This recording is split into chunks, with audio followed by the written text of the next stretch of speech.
17 या 70, हमारी उम्र जो भी हो, हम उन्हीं की तरफ ज्यादा खींचते हैं, आकर्षित होते हैं, जो हमारी तरह दिखते हैं, हमारी तरह बोलते हैं, हमारी तरह एक्ट करते हैं, हमारी तरह सोचते हैं। उन लोगों को हम अपने आसपास नहीं देखना चाहते जो कुछ अलग हैं। पर क्या ये हमारे लिए अच्छा है? वो लोग जो हमारी तरह दिखते नहीं, बोलते नहीं, सोचते नहीं, हमें बहुत कुछ सिखा सकते हैं। जानते हैं क्या? जो लोग हमारी तरह दिखते हैं, बोलते हैं, सोचते हैं, सेम इंटरेस्ट रखते हैं, हमें अपने लगते हैं। कोई कारण की जरूरत नहीं, वो इसलिए कि हमें वो एक आईने की तरह लगते हैं जिसमें हम अपना अक्स देख पाते हैं, बिना खुद को देखे ही खुद का एहसास कराते हैं।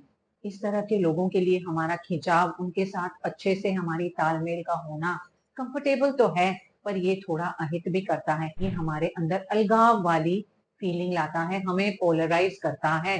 ये एक इको चैम्बर इफेक्ट क्रिएट करता है। हमारी अपनी ओपिनियंस, हमारी वैल्यूज, हमारे बायसेस सही है या गलत है, हम पर ही वापस आकर हमसे टकराते हैं। उनकी गूंज गहरी होती जाती है क्योंकि हम उन्हीं लोगों के द्वारा आकर्षित हो रहे हैं जो बिल्कुल हमारे जैसे हैं। तो उसी की इको गूंज हमारी जिंदगी में रहती है। हमारे बायसेस और स्ट्रांग होते जाते हैं। वो स्ट्रांग बायसेस के कारण हम दूसरी चीजों को, जहां पर हमें क्रिटिकली कुछ सोचने की जरूरत है, वहां पर बिल्कुल भी नहीं सोचते।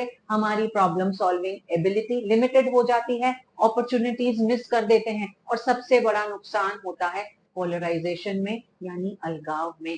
जो भी हमारे जैसे नहीं है, हमें ये तो लगता ही है कि वो गलत हैं, सही नहीं है।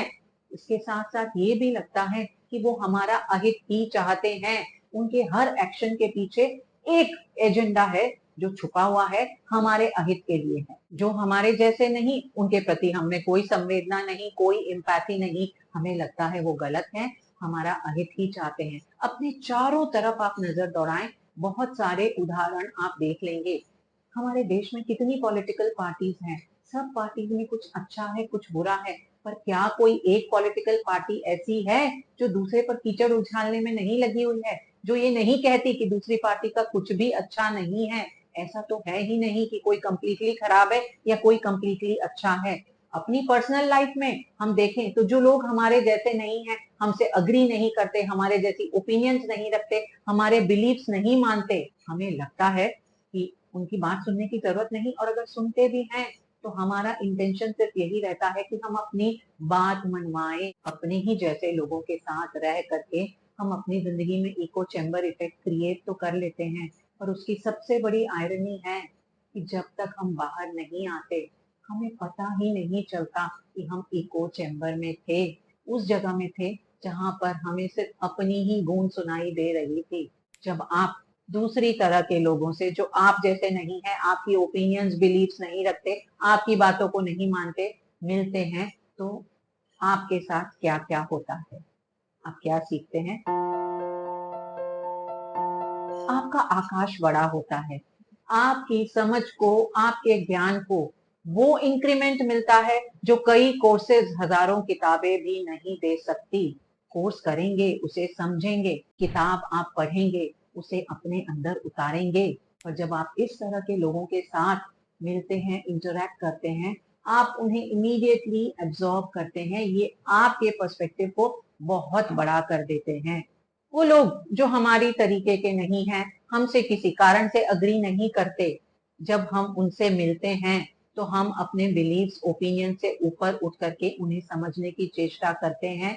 उस समय हमारे अंदर एम्पैथी आती है, हम उन्हें समझते हैं, नए आयामों को देखते हैं जिनके बारे में हमने कभी सोचा ही नहीं। कई बार ये हमारे बिलीव्स को भी कंप्लीटली चेंज कर देता है। इसके साथ साथ हमारी क्रिएटिविटी, प्रॉब्लम सॉल्विंग स्किल्स बढ़ती हैं।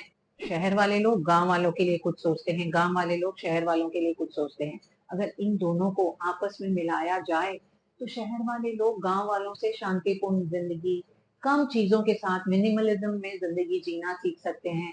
खेती हमारे लिए क्यों जरूरी है, नेचर क्यों जरूरी है, ये सीख सकते हैं। वहीं गांव वाले लोग शहर वाले लोगों से ये सीखते हैं कि उनकी टेक्नोलॉजी कितनी आगे बढ़ी हुई है, उनकी जिंदगी में क्या कठिनाइयां हैं। इस तरह से दोनों एक दूसरे की जिंदगी के प्लस पॉइंट्स और माइनस पॉइंट्स को देखते हैं, उन्हें समझते हैं, उनके बिलीव्स और ओपिनियंस चेंज होते हैं, तो ये इनको आगे ही लेकर जाते हैं, इनको बहुत कुछ सिखाते हैं।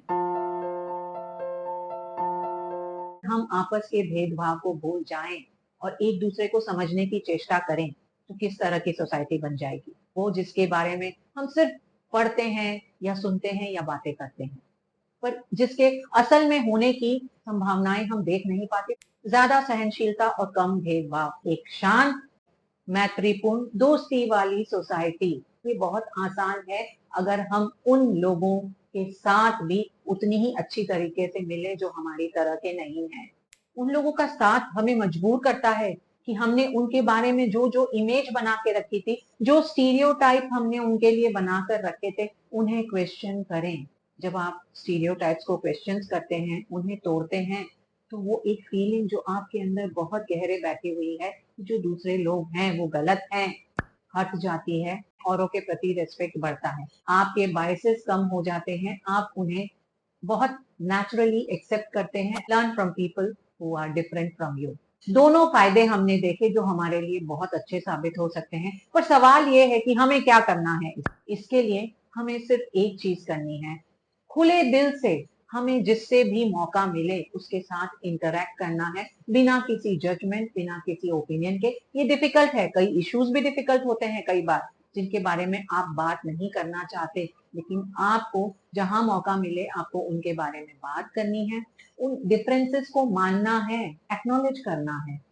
जरूरी नहीं है कि आपके बिलीफ और ओपिनियन चेंज होंगे, ज्यादातर आपकी अपनी बिलीफ्स और ओपिनियंस चेंज नहीं होंगे, लेकिन जब आप दूसरे का पर्सपेक्टिव समझते हैं तो आप अपने पर्सपेक्टिव की वकालत बेहतरी से कर सकते हैं।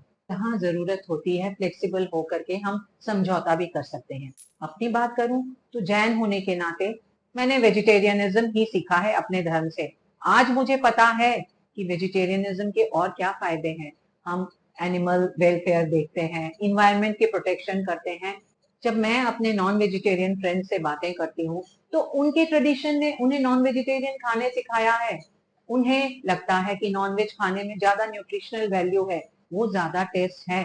मैं कभी भी उनके साथ अग्री नहीं करूंगी, हम दोनों में से कोई भी किसी को कन्वर्ट नहीं कर सकता, पर जब हम एक दूसरे के पॉइंट ऑफ व्यू को समझते हैं, पर्सपेक्टिव को समझते हैं, तो उन बायसेस से ऊपर उठ करके हम काफी सारी चीजें सीखते हैं।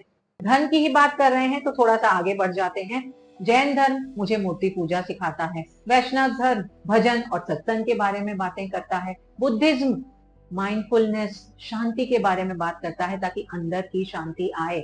जब हम इन सारे लोगों को जो सारे अलग अलग संप्रदायों से आ रहे हैं, इनके साथ इंटरैक्ट करते हैं, इनके पॉइंट ऑफ व्यू को समझते हैं, तो यहाँ पर हम उन सब से कुछ ऐसा जो हमारे लिए भी अच्छा हो सीख सकते हैं, कुछ ऐसा हमारे पास जो उनके लिए अच्छा है उन्हें सिखा सकते हैं। हम अपनी पॉइंट ऑफ व्यू को ज्यादा बेहतरी से एडवोकेट कर सकते हैं। नेचुरली हम अट्रैक्टेड होते हैं उन लोगों की तरफ जो हम जैसे हैं। ये कंफर्टेबल है पर कहीं हमें सीमित करता है, नुकसान पहुंचाता है। इस नुकसान से बचने के लिए हमें सिर्फ एक ही चीज करनी है, जहां मौका मिले जो लोग आपसे डिसएग्री करते हैं, आपका पॉइंट ऑफ व्यू नहीं रखते, आपके जैसे दिखते सोचते बोलते नहीं, उनसे बात करनी है, इंटरेक्शन करना है, बिना ये सोचे, बिना ये प्लान किए कि उनसे जीतना है या उनसे अपनी बात मनवानी है। उनसे आप बहुत कुछ सीखेंगे। आपको सिर्फ ये थॉट्स पीछे रखने हैं कि वो गलत हैं या कोई हिडन एजेंडा के साथ आए हैं। आपको सिर्फ उनको सुनना है, आप में उनमें जो डिफरेंसेस है उनको मानना है, और आप देखिए आपका आकाश कितना बड़ा हो जाएगा। Learn from people who are different from you. आशा करती हूँ कि इस वीडियो के व्यू पॉइंट से अग्री ना करने वाला भी कोई देखेगा और मुझसे कनेक्ट करेगा ताकि मैं कुछ और सीख पाऊँ। It's Varsha saying bye bye for now.